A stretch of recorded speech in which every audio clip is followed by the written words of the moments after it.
bonjour à vous tous, merci d'être là. Merci Antoine et merci à Cégide Solidaire parce qu'on reviendra sur 60 000 rebonds, mais sans des engagements, en deux mots, des engagements de sociétés comme les vôtres, et vous êtes un de nos principaux mécènes, notre mission serait, bien que passionnante, impossible. Donc c'est aussi grâce à vous que 60 000 rebonds vivent, et je vous expliquerai globalement ce qu'on va y faire. Donc moi je m'appelle Marc Rousse, j'ai 3 occupations majeures, j'en ai plein d'autres mais j'en ai 3 majeures. La première c'est ma famille, je suis marié, une femme géniale, Manuela, et j'ai 2 enfants de 16 ans et 14 ans, et ça c'est une aventure intéressante. Et je propose souvent aux gens qui sont managers de faire un lien entre les deux. Vous verrez, ça marche. Hein. On a plein de réussites, on a plein d'échecs en tant que parents. Mais c'est un peu les modes, pour moi, de fonctionnement. Sans infantiliser ses collaborateurs, c'est amener les autres à l'autonomie. C'est ça l'objectif. Ma deuxième passion, c'est l'entrepreneuriat. J'ai créé 4 entreprises. Bon, j'en ai vendu 3, au fur et à mesure, jamais en même temps. Là, j'en ai encore une dernière que j'ai créée il y a 1 an maintenant, qui s'appelle Plus Focus, et qui accompagne les entreprises et les organisations pour fidéliser leurs collaborateurs et faire qu'ils s'engagent plus. Et pour ce faire, on a une croyance, c'est qu'il faut partager un objectif commun, une vision, pourquoi on est là ensemble. Et la deuxième chose qui est plus complexe, c'est prendre en compte, on verra ce à quoi ça correspond tout à l'heure, pour d'autres raisons, les besoins individuels. Est-ce que moi, manager ou mon entreprise, sait répondre, a déjà identifié les besoins de chacun, ils sont tous différents, et comment j'y réponds. Et si on arrive à ça, on est hyper performant, donc on doit arriver à ça chez vous, ça je le sais. Le troisième passion, et c'est celle pour laquelle je suis là, c'est 60 000 rebonds. Alors 60 000 rebonds, ça a été créé en 2012 par un petit monsieur, je me dis qu'il n'était pas très grand, plus petit que moi, qui s'appelle Philippe Rambaud. Et Philippe Rambaud, c'est un homme qui avait une expérience assez forte. Il était au comité de direction de Danone et il s'occupait de toute la partie analyse stratégique, tous les chiffres, etc. Et puis je dis, bah, je vais faire ça, mais à mon compte. Et il a comme client Danone, donc c'est cool, quoi, monter une boîte avec comme premier client Danone. Et puis il prend 2 ou 3 autres clients, et il se développe, et il va aux États-Unis, et puis il y a une crise, il avait 6 clients, il y en a 2 qui partent. Et alors là, ça fait mal, et il se retrouve en liquidation totale. Il n'a plus rien. Il a pour chance d'avoir une épouse qui est thérapeute et qui ne le quitte pas.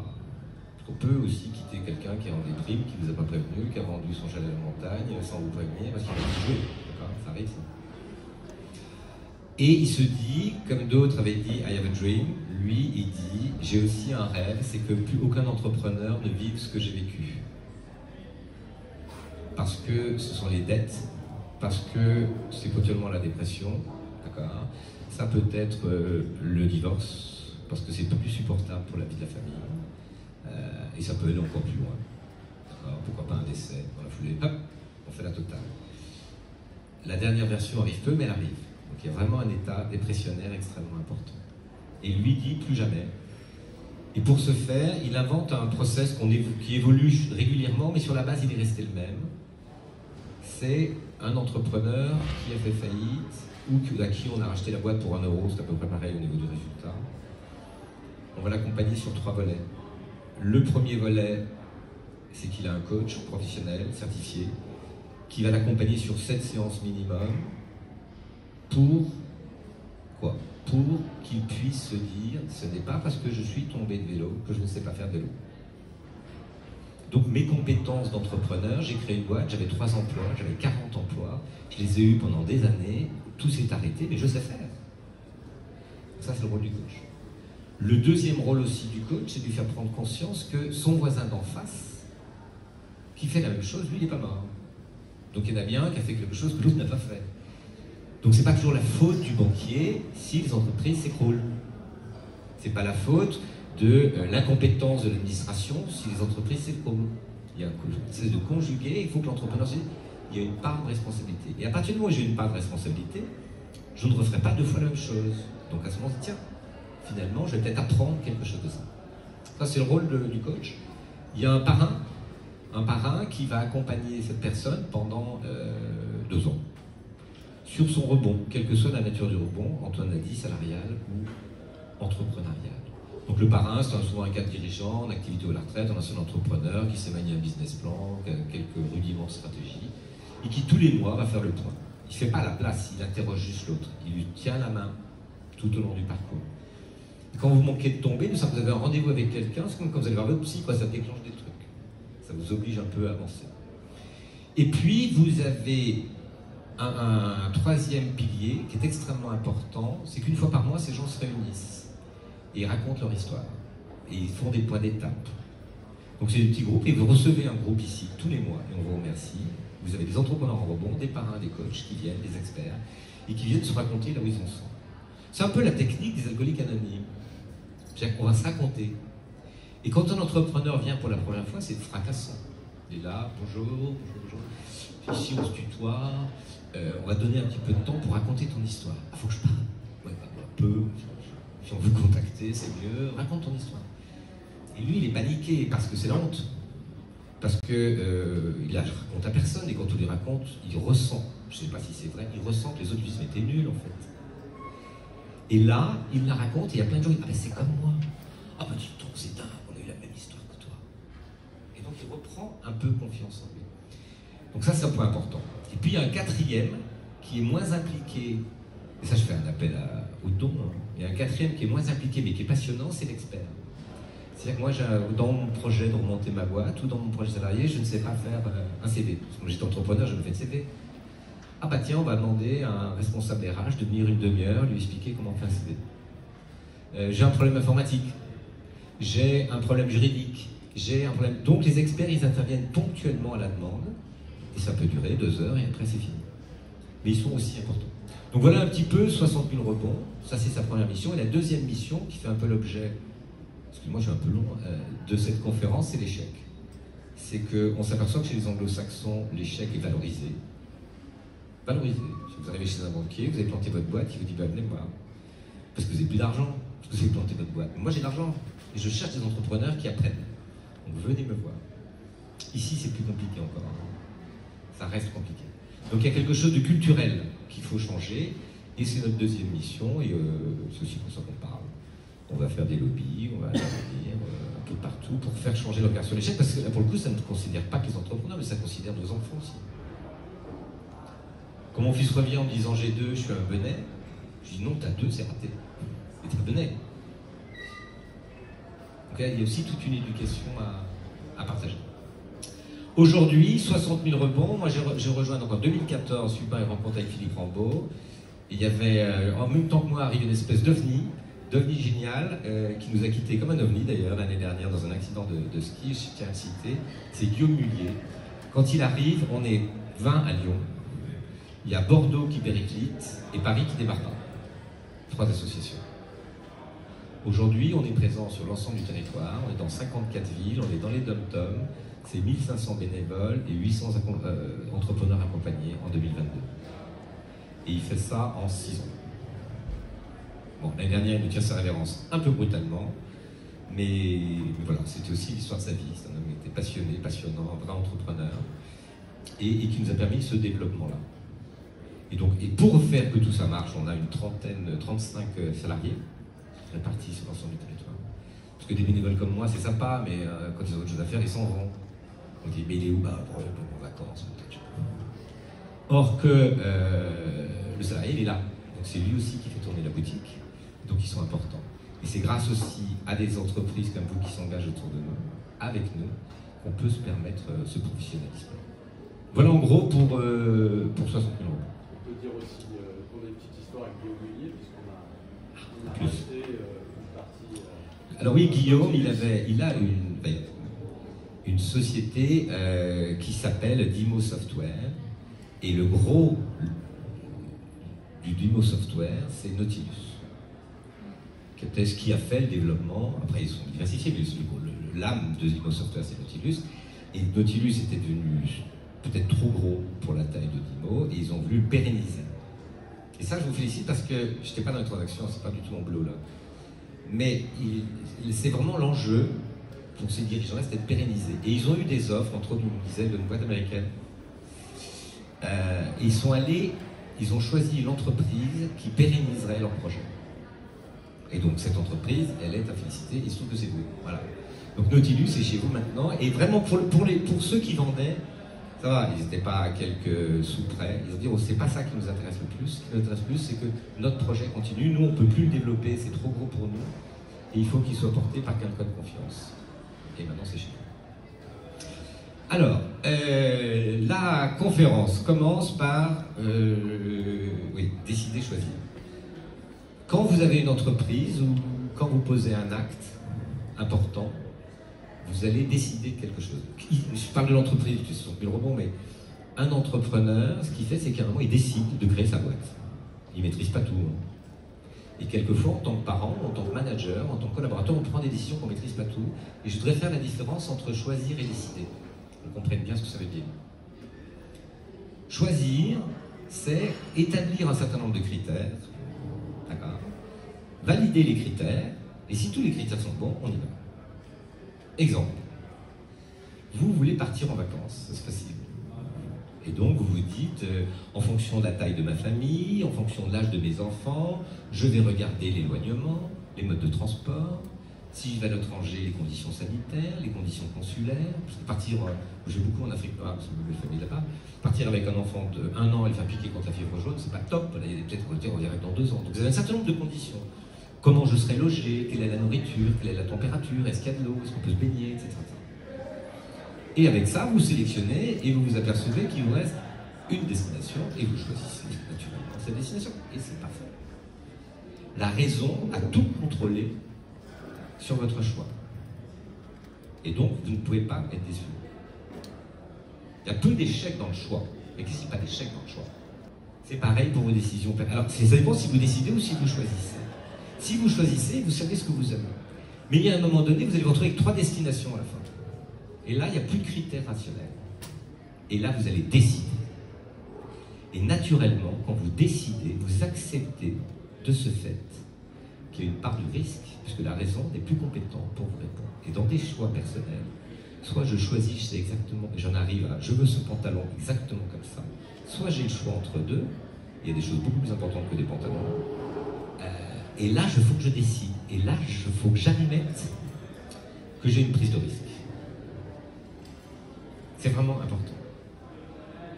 J'ai travaillé pendant longtemps avec un oncle de Guillaume Mullier, qui était le fondateur de Decathlon. Il s'appelle Michel Leclerc.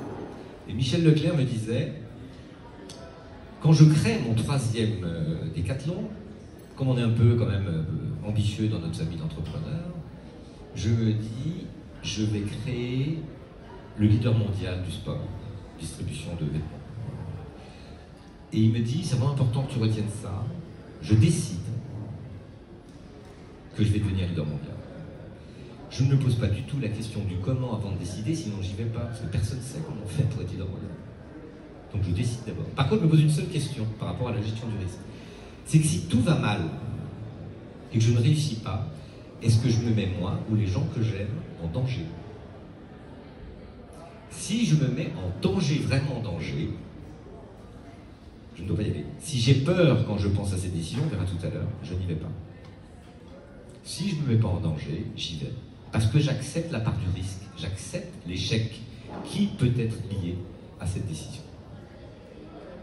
Donc ça, c'est vraiment fondamental de bien comprendre cette différence entre, je ne sais plus où j'en suis, cette différence entre, non c'est ça, entre décider et choisir. Alors après, qu'est-ce qui fait, quand on décide, on a vu une partie qui n'est pas raisonnable. Donc elle fait appel à quoi? Elle fait appel à ça. Ça, c'est Maslow qui a fait la pyramide, etc. Et là, c'est Anthony Robbins, qui est un coach américain assez connu, qui est un peu gourou, qui a relu ça et qui a déterminé 6 besoins. Et ces besoins, ils sont aussi présents chez chacun d'entre nous. Maintenant, ils n'ont pas la même importance pour chacun d'entre nous. Vous les avez tous, je les ai tous. Il y en a 2, en général, qui sont plus déterminants pour l'un que pour l'autre. Il y en avait 2 qui priment un peu sur les autres. Alors, le premier besoin, c'est le besoin de certitude. Ils ne sont pas dans l'ordre hiérarchique. Besoin de certitude, besoin de sécurité. Moi, j'ai besoin de savoir où je dors. Moi, j'ai besoin de savoir que je peux être soigné à moins d'1 heure de chez moi. Donc dans mes voyages dont je vous parlais tout à l'heure, partir au fin fond de l'Amazonie, moi c'est réglé. Il n'y a pas d'hôpital, nous me la foutent là-bas. Besoin de sécurité extrême, je réponds à ce besoin. Je ne prends pas de risque. Je décide de ne pas y aller pour ça. D'accord. Donc c'est le confort, c'est la certitude, je prends des heures de repas tous les jours, les repas sont c'est la routine, et c'est confortable, il y a des gens qui sont extrêmement à l'aise avec. D'accord. À l'opposé, ça c'est le besoin d'incertitude, c'est le besoin de changement.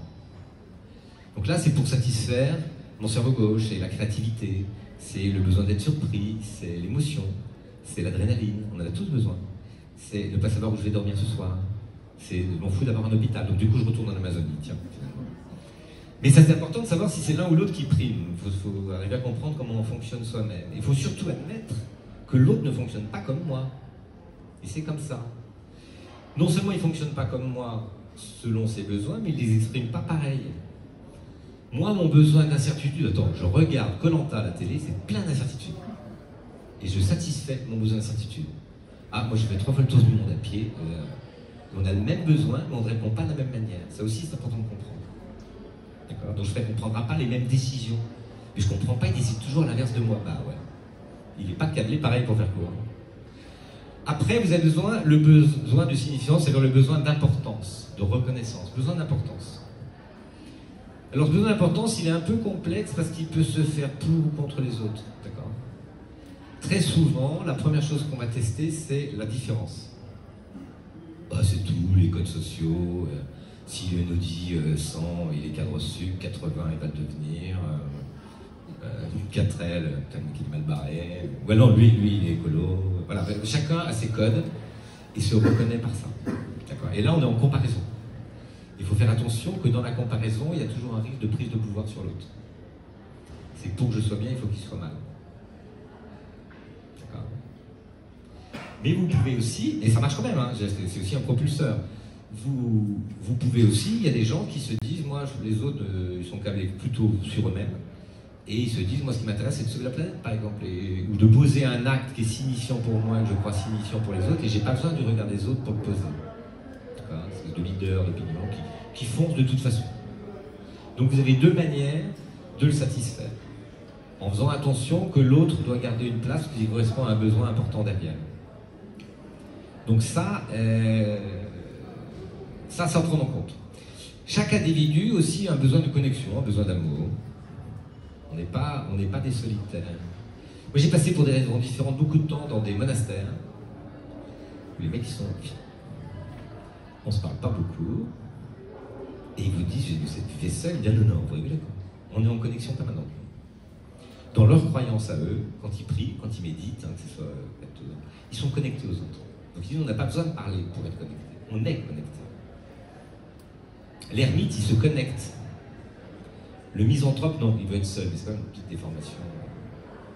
Mais globalement, ce besoin de connexion, on l'a tous, à chaque instant. Ensuite, vous avez un besoin d'évolution. Un besoin d'évolution qui soit matériel, spirituel, émotionnel. On a besoin de grandir. Que vous le vouliez ou non, ce besoin d'évolution, il existe parce qu'il y a quand même une différence entre le bébé que vous étiez et ce que vous êtes aujourd'hui.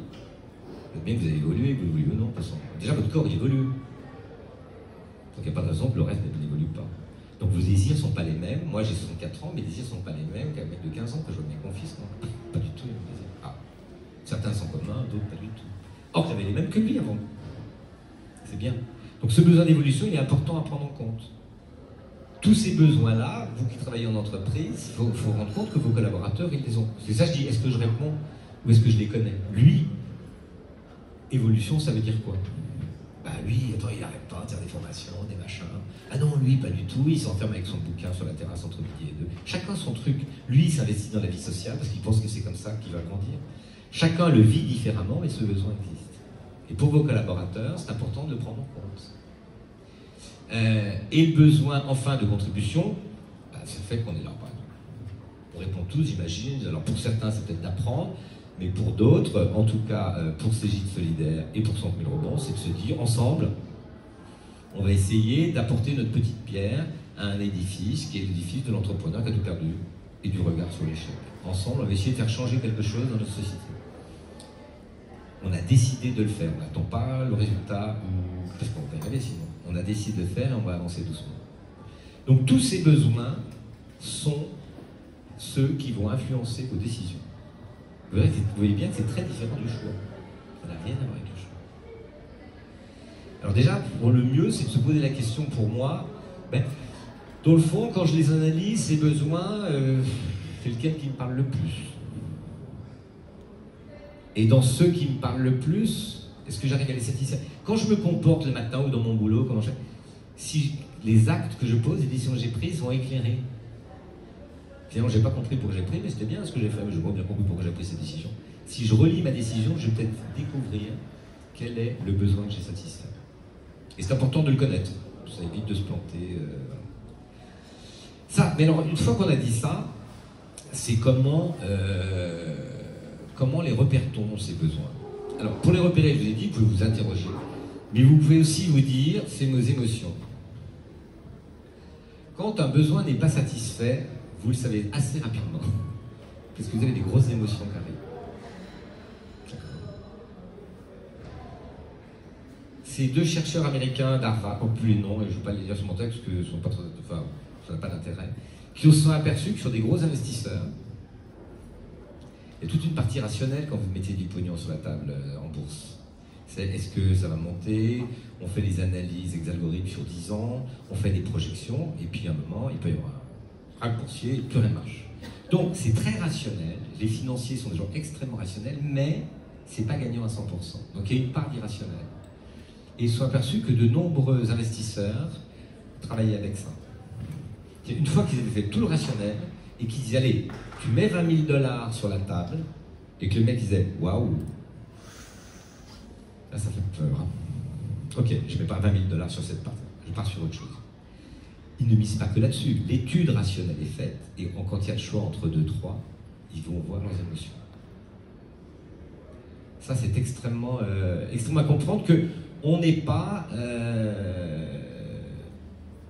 on n'est pas dans le domaine du pur rationnel, du pur choix. C'est ça qui va vous permettre de dire j'y vais pas. Vous avez une décision à prendre, vous êtes dans cet état-là, ça vous met en joie, allez-y. Allez-y. D'accord? Voilà pour ce qui vous permet d'avancer détermine vos décisions. Donc, ça veut dire qu'à un moment donné, si on s'est bien compris, on va décider, et comme on l'a vu, décider, c'est accepter l'échec. D'accord? Alors l'échec, c'est intéressant parce que savoir d'où vient le mot. Enfin, il vient du jeu. Le risque de l'échec. Mais il faut l'accepter l'échec même, jusque-là. J'irai jusque-là. Accepter le risque de l'échec. Et l'échec, c'est quoi? L'échec, ça vient du perse. C'est un jeu égyptien au départ, mais ensuite il a été ramené par les Arabes. Et je crois que ça veut dire El-Shah, c'est le roi. Puis c'était déformé, c'est devenu l'échec. L'étymologie, c'est El-Shah, c'est le roi. Et pour ceux qui savent jouer aux échecs, ou qui ont vu jouer aux échecs, vous avez deux phrases extrêmement importantes, parce qu'on ne se parle pas beaucoup sinon. C'est échec ou échec et mat. Mais il y a une différence fondamentale entre les deux. Échec et mat, pour ceux qui ne savent pas jouer, vous quittez la table, c'est fini, putain, dégagez, laissez votre place. Là, vous êtes mort. Échec, ça on vous avertit, attention, il faut que tu fasses quelque chose d'autre. Attention, il faut que tu mettes une réaction en place. Sinon, tu vas mourir. Mais le mec est en échec, il peut gagner. Le mec est en échec, peut gagner. C'est ça que ça veut dire échec. C'est une information qu'on vous donne. Si je le retranscris dans ma vie, ça fait comment? Je discutais l'autre jour avec le vice-président d'Asvel, qui s'appelle Gaëtan Müller, qui est l'associé de Tony Parker, et qui a été joueur international. Et je lui parlais de ça. Et il me dit, écoute-moi, c'est simple, hein. Nous, en tant que joueur international, ou joueur tout court, la réussite, c'est de mettre un panier quand même. Et il me dit, quand tu mets un panier, tu as une belle bouffée d'adrénaline, tu es super content, et tu rejoues. Tu repars tout de suite. Donc tu es content, tu as une grande satisfaction de joie. C'est même plus que content. Quand tu rates ton panier, en 3 secondes, tu défiles toute la séquence d'avant pour savoir ce qui a merdé. T'es pas joyeux, mais t'apprends. L'échec est un apprentissage. L'échec est une information qui me permet de progresser. À partir du moment où je le vois comme ça, comment se fait-il, on peut se poser la question, qu'en France, pas qu'en France, hein, beaucoup dans les pays latins, l'échec est plutôt considéré comme quelque chose de dénigrant. Quand vous faites...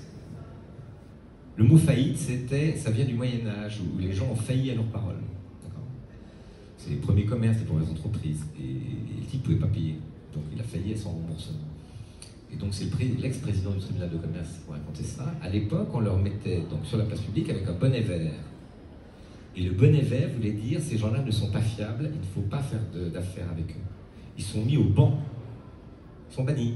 Donc le mec a un échec, il est banni. Pour autant, le fait de ne pas être fiable, je sais pas, est-ce qu'il y a quelqu'un d'entre vous qui a été fiable depuis qu'il est né toute sa vie? Une seule fois dans sa vie, il n'a pas été fiable. Est-ce qu'il y en a un? Celui-ci, il se lève. Moi, je me sens parce que j'ai plein d'infidélité. D'accord? Donc, il n'y en a pas de gens qui sont fiables à 100%. Faut-il tous les bannir? C'est vraiment des questions fondamentales à se poser. Et donc, c'est si l'échec est une information, comment j'accompagne la personne pour que de cette information, sa responsabilité, c'est d'en faire quelque chose. J'ai presque envie de dire que tout échec est acceptable, sous couvert qu'il ne soit pas répété. Vous ne faites pas deux fois le même, c'est que vous n'avez pas appris. Mais acceptez votre échec. D'accord? Ça, c'est un point important. Alors, il y a Charles Pépin, qui est un philosophe contemporain qu'on a entendu sur France Culture, sur France Inter tout l'été, qui a écrit un livre qui s'appelle « Les 4 vertus de l'échec ». Alors, la première vertu de l'échec, c'est la persévérance. Il dit, face à l'échec, la première chose que ça va toucher pour vous, potentiellement, c'est la persévérance. Alors, il y a 2 exemples assez connus. Le premier, c'est Edison, l'inventeur de l'ampoule électrique. Enfin, il y avait 2 personnes, Swan et je ne sais qui l'avaient travaillé avant lui. Lui, il récupère le dossier dans les années 1870, un truc comme ça. Et comme c'est un chercheur fou, il a inventé le phonographe, c'est un mec, c'est un brillant. Il cherche le truc et régulièrement il communique. Et je crois, l'histoire dit, pas si long, ouais, qu'il communique pour la 1000e fois pour présenter son ampoule et une fois de plus, il n'y a rien qui s'allume. Et le journaliste lui dit, enfin un journaliste lui dit, monsieur Edison quand même, d'échec en échec, c'est fini quoi. Et il lui dit, non pas du tout, pas du tout, vous avez rien compris. Je viens encore de fermer une impasse. J'ai jamais été aussi près du but. Il finit par créer l'ampoule électrique, d'accord? Il crée General Electric, 200 000 personnes aujourd'hui. C'est la même boîte, hein. Bon, c'est plus lui, mais c'est une belle histoire. S'il n'avait pas persévéré jusqu'au bout, s'il n'avait pas cru, parce que ça correspond à un de ses besoins, son truc à lui, c'était de croire, ça c'est souvent ce mec qui avait besoin de contribution. Lui, il était convaincu que le monde entier, on éclairait les maisons de tout le monde avec une ampoule. C'est ça qui le motivait. Tout le monde a droit à la lumière dans sa pièce. Et ça, il n'en démord pas. Alors peut-être que d'autres ont essayé de se jamais aller, sans rien. Lui, il lance ça, il est extrêmement persévérant. Un autre, alors là, il faut que je vous donne la liste, vous allez me dire qui c'est, parce que ça c'est énorme. Un autre qui est assez connu, un américain, je vous aide, hein, ce mec. 1831, échec dans son premier business. 1832, échec aux élections législatives. 1833, deuxième échec dans un business. Là, c'est quand même dur. Je ne dis pas que l'échec c'est bien, c'est fatigant. 1836, grosse dépression. 1838, échec pour devenir conférencier. 1840, à nouveau échec aux élections. 43, échec pour rejoindre le Congrès. 1848, deuxième échec pour rejoindre le Congrès. Enfin, le mec, il tartine. 55, échec pour rejoindre le Sénat. 56, il vise très haut, tant qu'à faire, on va aller jusqu'au bout. Échec pour devenir vice-président. Et 58, deuxième échec pour rejoindre le Sénat. En 1860, ce type devient le 16e président des États-Unis. Abraham Lincoln fait rentrer l'abolition de l'esclavage dans la Convention. C'est énorme son histoire. Il va d'échec en échec. Et entre-temps, il n'a pas de petit succès. Hein. Il n'a aucun petit succès. Il est convaincu qu'il a quelque chose à faire. Et chaque fois, il apprend. Voilà, je vous donne des exemples, c'est des exemples extrêmement particuliers, mais ils existent, et on en a plein autour de nous, comme ça, de gens qui relancent. Nous, on le voit dans les entrepreneurs qu'on accompagne, il y a des gens qui tout d'un coup, son truc, ça devient une start-up, et poum. Et quelquefois non. C'est pas non plus miraculeux. Donc ça, c'est important, et donc ce sont des gens qui vont développer de la persévérance. A contrario de la persévérance, vous avez d'autres gens qui, face à l'échec, vont aller dans la bifurcation. Donc la bifurcation, c'est-à-dire que des gens qui ne vont pas rester sur la même file, mais qui vont pour autant répondre à leurs besoins de manière différente. Un exemple connu, c'est Darwin. Darwin, je crois qu'il était d'une famille de médecins, et donc souvent médecin. Ça marche encore aujourd'hui, médecin. Donc il venait de médecine, globalement il n'aime pas trop le sang, il est en chirurgie, il trouve que c'est complètement barbare. Bon, il faut le remettre dans l'époque, hein, c'est pas la chirurgie d'aujourd'hui. Il est dégoûté, alors il avait une deuxième voie, ses parents étaient très protestants, très pratiquants, et il va devenir pasteur. Pareil, très vite dégoûté par l'environnement ecclésial, il s'aperçoit que c'est pas son truc, et lui son truc c'est de voyager. Donc il prend un petit job sur un bateau pour 2 ans. Je ne vous raconte pas la fin de l'histoire de Darwin, voilà. Donc lui, il est disruptif par rapport à son premier choix. C'est-à-dire que vous avez des gens qui vont persévérer, et des gens qui vont complètement partir ailleurs. Mais par contre, c'est ça, il ferme aussi des portes. Il sait que ça, c'est pas pour lui, ça, c'est pas pour lui. Il y a un deuxième exemple qui est plus économique, mais comme je me rappelle par cœur, je vais vous le donner, qui est monsieur... je ne sais plus qui c'est, mais je vais vous le trouver. C'est un type qui crée un... Bon, peu importe. Et sa femme a une saladerie, c'est très contemporain, une saladerie dans un quartier de Paris. Et il crée des algorithmes et une boîte qui vous permet de sélectionner plus rapidement des choix en termes de sites internet et d'approches culturelles sur différents produits. Et il se paye un bip, mais alors heureusement que sa femme a une saladerie parce que plus rien à manger, plus rien. Tout perdu. Il reprend cet algorithme, il le transforme pour conseiller les gens sur des publicités dédiées sur Internet. Il est leader mondial, il rentre au Nasdaq. Et il part du même produit, hein, il transforme le truc. Il bifurque. Dans tous les cas de figure, ce qui est bien entre les deux, c'est qu'ils ne remettent pas en cause le fait qu'ils ont quelque chose à faire. La troisième vertu, c'est quand même la notion d'humilité. C'est que le risque de tout réussir tout de suite, tant mieux, hein, si ça vous met jusqu'à la fin de vos jours, tant mieux. C'est qu'on peut devenir un peu pédant, un peu suffisant. On peut manquer un peu de bienveillance pour celui qui aura un échec. Je ne comprends pas que tu rates, moi je réussis tout. C'est pas vrai pour tout le monde, il y a des gens qui réussissent tout et qui sont bienveillants. Mais il y a ce risque. En tout cas, l'échec vous amène à l'humilité. Je donne un exemple très précis, moi c'est un échec personnel, familial. Quand j'étais jeune, j'étais sauveur. J'ai bien un problème, venez me voir. Macros, pof. Moi, je sauve tout le monde. Et ma première épouse, qui était très fragile psychologiquement, je ne suis pas arrivé à la sauver. Donc ça me remet en cause, parce qu'elle s'est suicidée. Et donc, à ce moment-là, vous imaginez le séisme que je prends. Ben, la grande force de l'histoire, c'est que ça m'a fait me penser que je n'étais pas un sauveur du tout, mais que je pouvais contribuer autrement. Et je dirais presque que cet échec, et ce drame, parce que c'est un drame au départ, a été quelque chose, je peux vous le dire 30 ans après, a été quelque chose d'extrêmement positif pour moi, au final. Ça pourrait être choquant que je dise ça, mais je peux tirer des enseignements de quelque chose. D'accord ? Et moi, ça m'a amené beaucoup plus d'humilité. Je ne suis pas le mec qui va sauver le monde. Je veux bien, avec d'autres, faire quelque chose, mais j'ai compris que cette position de sauveur était une position surréaliste. Et enfin, la dernière chose, c'est l'audace. C'est que l'échec peut vous amener, c'est le phénomène du rebond, on teste nous avec les gens, l'échec peut vous amener à faire des choses merveilleuses. Et un exemple précis, une boîte qui est connue, c'est WWL Gore, je ne sais pas si vous voyez qui c'est les mecs qui font le Gore-Tex. Tous vos produits Gore-Tex, c'est eux. Ils sont leaders sur le fil de couture pour les chirurgiens. Ils sont leaders partout. Et ce type, il travaillait, il s'appelle Bill, je crois, Gore. Il travaille chez 2 Ponts de Nemours. Et il y a un produit qui est à base de TFS, je ne sais pas exactement quoi, mais qui ressemble à du Teflon.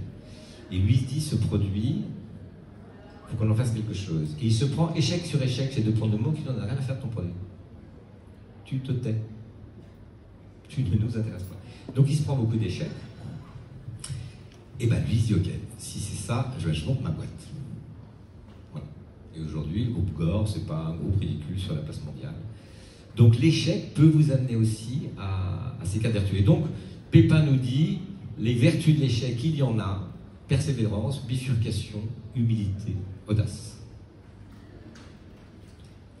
Enfin, moi je finirai un peu là-dessus, c'est que, comme on l'a vu, l'échec est une source d'apprentissage. J'irais même dire, je ne sais pas si les animaux ont beaucoup d'échecs. Moi j'étais en Tanzanie cet été, je voyais les lions chasser, tout ça. Ils finissent comme par la choper, la gazelle. Et puis je ne sais pas s'ils le gèrent comme un échec, surtout. C'est une activité, ça, je mange, le magasin est fermé, je reviens, je repars. Je me demande si l'échec n'est pas un élément de différenciation fort entre l'homme et les autres animaux. Prenez un poulain quand il naît. Un poulain quand il naît, je crois que c'est en moins de 3 heures qu'il se lève et qu'il marche. Vous imaginez le rêve? Votre enfant, il naît, pof, pof.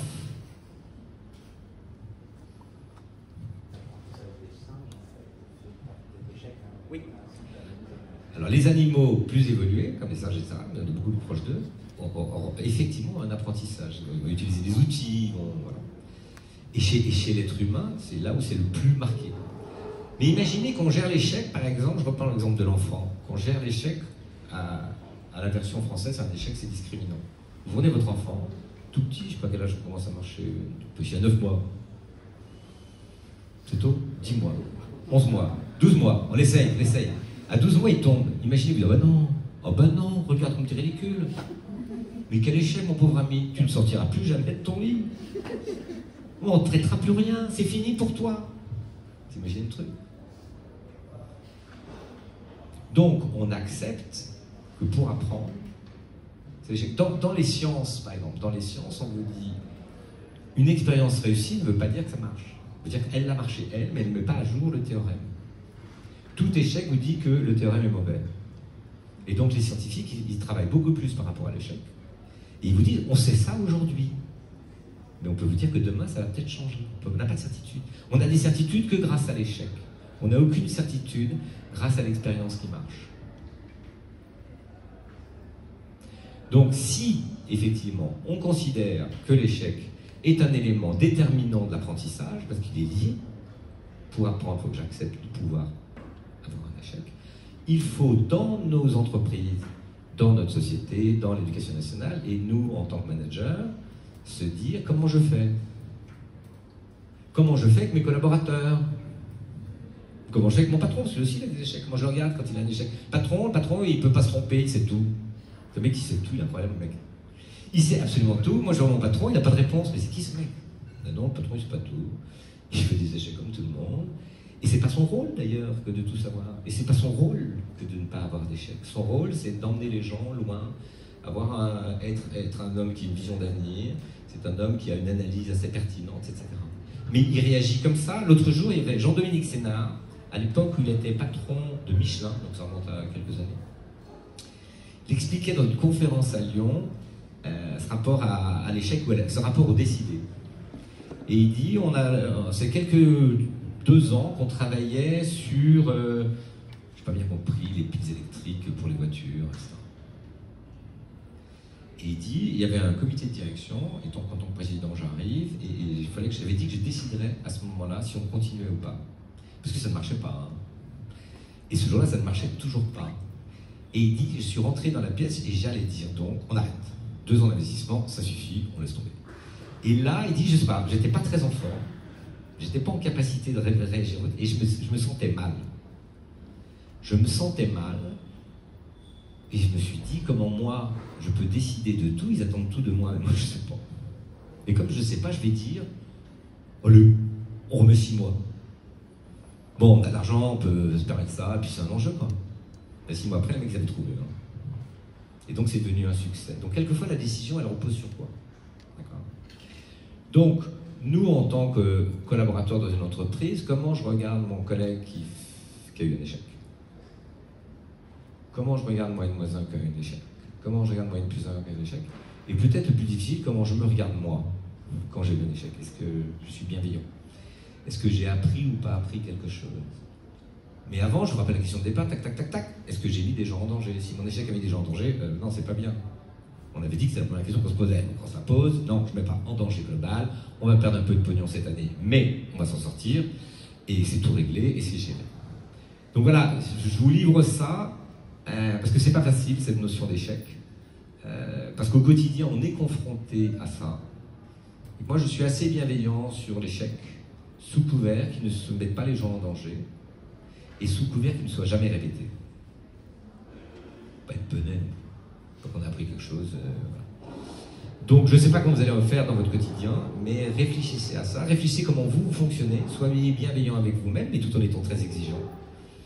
Et soyez pareil avec vos collaborateurs, ou vos managers, ou vos N-1, pour être bienveillant et exigeant, parce que l'échec nous fera grandir. Et je finirai, ça je vous la lis, mais vous le connaissiez peut-être. Cette phrase de Mandela, je ne perds jamais, soit je gagne, soit j'apprends. Merci beaucoup.